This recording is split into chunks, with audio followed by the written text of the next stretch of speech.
Next day college में सुहानी आज पूरे 2 दिन बाद कॉलेज आई थी। इन 2 दिनों में क्या क्या हुआ अंशिका और पायल उसे अपडेट दे रही थी।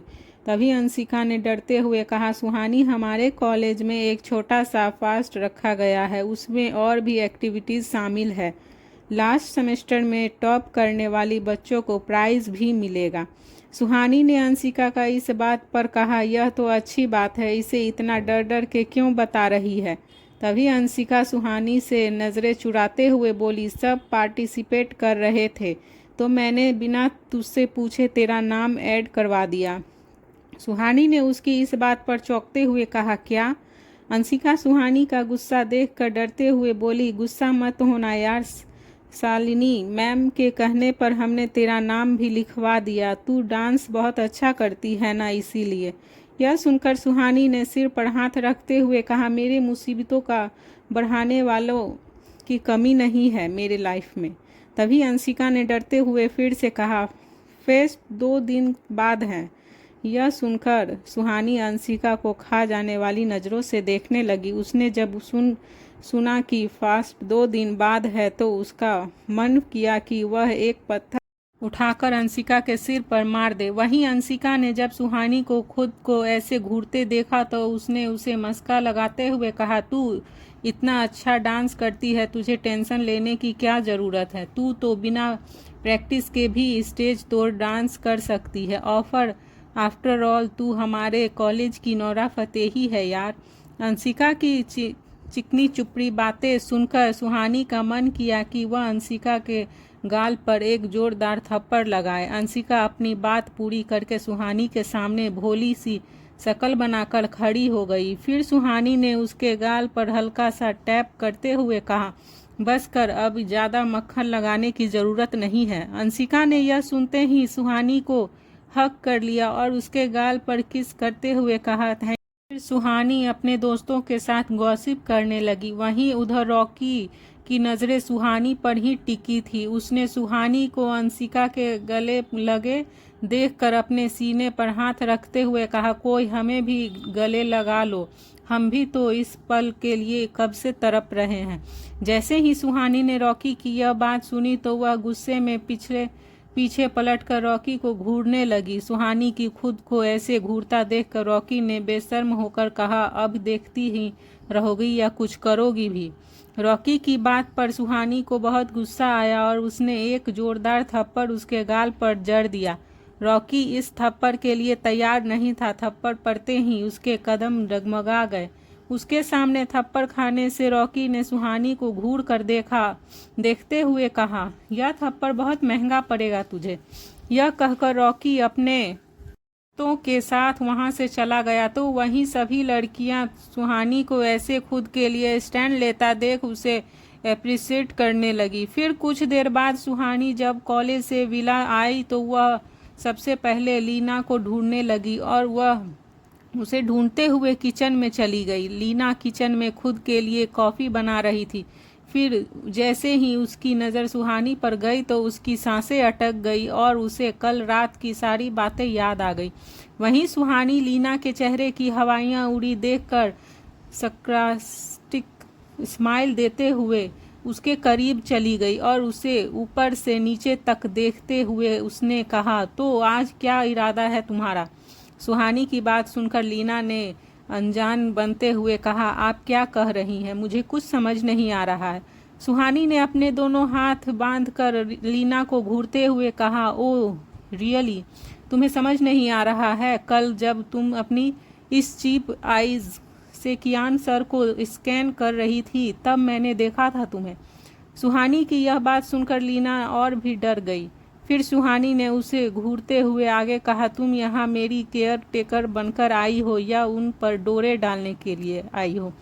यह सुनकर लीना ने अपने शर्ट की कॉलर ठीक करते हुए कहा, आपको इस गलत फहमी हुई है, मेरा ऐसा कोई इरादा नहीं था। वह बस कियान सर को पहली बार इतनी नज़दीक से देखा तो लीना की बात अभी पूरी भी नहीं हुई थी कि तभी सुहानी ने उसे बीच में ही रोकते हुए कहा, तो क्या तुम्हारा मन किया कि तुम उन पर टूट पड़ो। सुहानी को इतने गुस्से में देखकर लीना को समझ आ गया था कि अब वह अपनी सफाई में क्या कहे। तभी सुहानी ने उसे वार्न करते हुए आगे कहा, लीना, अगर आगे से तुम उनके आसपास भी दिखी तो उसी टाइम तुम्हें फायर करवा दूंगी। यह सुनकर लीना ने धीरे से ओके कह दिया। फिर सुहानी ने लीना को ऑर्डर देते हुए कहा, सूप लेकर आओ मेरे रूम में। यह कहकर वह अपने रूम में चली गई।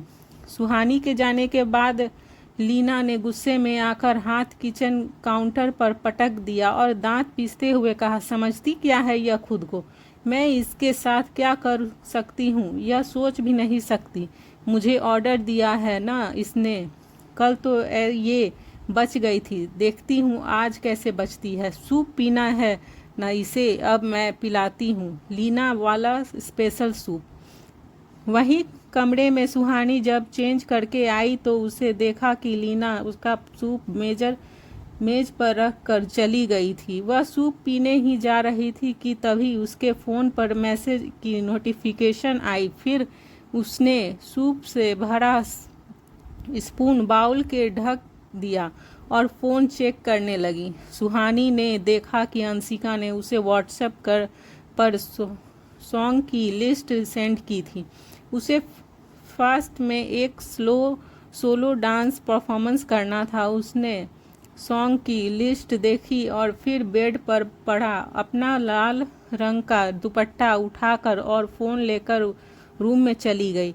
सुहानी ने ब्लैक कलर का लॉन्ग फ्रॉक सूट पहना हुआ था जिस पर उसने लाल दुपट्टा डाल लिया था। दोनों का ही कॉम्बिनेशन उस पर और भी ज़्यादा अच्छा लग रहा था। वह ब्लैक और रेड की कॉम्बिनेशन वाली ड्रेस में बवाल की खूबसूरत लग रही थी। उसके खुले काले लंबे बाल उसकी खूबसूरती को और भी ज़्यादा निखार रहे थे। वह अपने फ़ोन में देखकर जा रही थी कि तभी वह सामने से आ रहे राहुल से टकरा गई। टकराने की वजह से सुहानी का फ़ोन नीचे गिरने वाला था कि तभी राहुल ने फ़ोन को कैच कर लिया। सुहानी ने अपने फ़ोन को सेफ देखकर एक लंबी सांस ली और बिना राहुल की तरफ देखे कहा, थैंक यू गॉड बच गया। यह टूटता तो वह राक्षस दूसरा फ़ोन भी नहीं देता। सुहानी की बात सुनकर राहुल ने स्माइल करते हुए कहा, कियान सर इतने भी खरूस नहीं है, ऐसे 10 फ़ोन खरीद कर दे सकते हैं आपको। इनफैक्ट वह इस फ़ोन की पूरी कंपनी खरीद सकते हैं।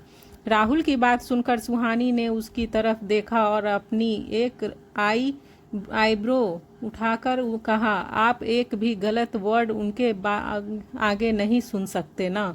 सुहानी की इस बात पर राहुल हंसने लगा और उसने टॉपिक बदल कर कहा, आप इतनी जल्दी में कहाँ जा रही थी? सुहानी ने राहुल के सवाल को इग्नोर करके उल्टा उससे ही सवाल किया, क्या यहाँ कोई ऐसा रूम है जो बड़ा हो और खाली हो? राहुल ने सुहानी की बात का जवाब देते हुए कहा, हाँ, स्टेयर्स की साइड में एक ऐसा ही रूम है। यह सुनकर सुहानी ने राहुल को देखते हुए अगला सवाल किया, क्या वहाँ म्यूजिक सिस्टम है? राहुल ने हाँ में सिर हिलाया और फिर आगे कहा, पर आप यह सब क्यों पूछ रही हो? सुहानी ने अंशिका को याद करके रूडली कहा, क्योंकि मुझे डांस की प्रैक्टिस करनी है। 2 दिन बाद मेरे कॉलेज में एक फास्ट है और मेरे कुछ बेवकूफ़ दोस्तों ने मुझसे पूछे बिना ही मेरा नाम कन्फर्म लिस्ट में ऐड कर दिया है। सुहानी का गुस्सा देखकर राहुल ने हल्की सी स्माइल करते हुए कहा, फिर तो आपको अच्छे से प्रैक्टिस करनी चाहिए। सुहानी ने उसकी बात पर हाँ में सिर हिला दिया और उससे बात खत्म करने के बाद वह सीधा उसी रूम में आ गई। फिर उसने सॉन्ग की लिस्ट में ऐसे एक सॉन्ग प्ले किया और प्रैक्टिस करने लगी। वहीं कियान अपने रूम से निकलकर कॉरिडोर में जा रहा था कि तभी उसके कानों में म्यूज़िक की आवाज़ आई। उसे समझ नहीं आ रहा था कि उसकी मर्जी के बिना कौन इतनी लाउड साउंड में म्यूज़िक सुन रहा था। वह गुस्से में स्टेयर्स से नीचे आया और साउंड का पीछा करके वह उसी रूम के पास पहुंच गया जहां सुहानी प्रैक्टिस कर रही थी। सुहानी पर नज़र पड़ते ही कियान का गुस्सा अलादीन के जिन की तरह गायब हो गया। उसका चेहरा पहले गुस्से में तना हुआ था, पर अब उसके चेहरे पर एक अलग ही सुकून नज़र आ रहा था। यह सुकून उसके लुक को और भी अट्रैक्टिव बना रहा था। सुहानी आज कियान को अलग और पहले से ज़्यादा खूबसूरत लग रही थी। वह उसके ख्यालों में खो गया था। फिर देखते ही देखते उसके कदम सुहानी की ओर बढ़ने लगे। वह सुहानी के एकदम पीछे आकर खड़ा हो गया और घूरते हुए सुहानी उससे टकरा गई। कियान को देख सुहानी उससे दूर होने लगी कि तभी कियान ने सडनली उसका हाथ पकड़कर उसे अपनी ओर खींच लिया, जिसकी वजह से सुहानी का दिल जोर से धड़कने लगा। तभी म्यूजिक प्लेयर में एक रोमांटिक सॉन्ग प्ले हुआ। कियान सुहानी के साथ एक रोमांटिक कपल डांस करने लगा। वह सॉन्ग कियान की हिडन फीलिंग्स को एक्सप्रेशन कर रहा था। लेकिन तभी अचानक म्यूजिक बंद हो गया। फिर उसने खुद को देखा तो वह अभी भी डोर से लगकर ही खड़ा था। उसे एहसास हुआ कि वह सब उसकी इमेजिन्स थी। फिर उसने अपना सिर झटक दिया और खुद से कहा, व्हाट इज़ दिस? यह मैं क्या सोचने लगा था। उधर सुहानी म्यूज़िक के स्टॉप होने से रुक गई थी। वह काफ़ी थकी हुई लग रही थी। फिर उसने पास में रखी पानी की बोतल उठाई और पानी पीने लगी। कियान सुहानी को घूरते हुए उसकी तरफ आया और फिर वह सुहानी के जस्ट पीछे आकर खड़ा हो गया। वहीं सुहानी पानी पीकर जैसे ही पीछे मुड़ी तो कियान को अपने सामने खड़े देखकर वह शॉक्ड रह गई और मुंह में भरा सारा पानी उसने कियान के ऊपर निकाल दिया। पानी से कियान का पूरा चेहरा भीग चुका था। यह देखकर सुहानी और भी ज़्यादा डर गई। उसे समझ नहीं आ रहा था कि वह क्या करे। वह बिल्कुल फ्रीज होकर खड़ी थी। उसे देखकर ऐसा लग रहा था जैसे वो कोई मैनिक्वल हो।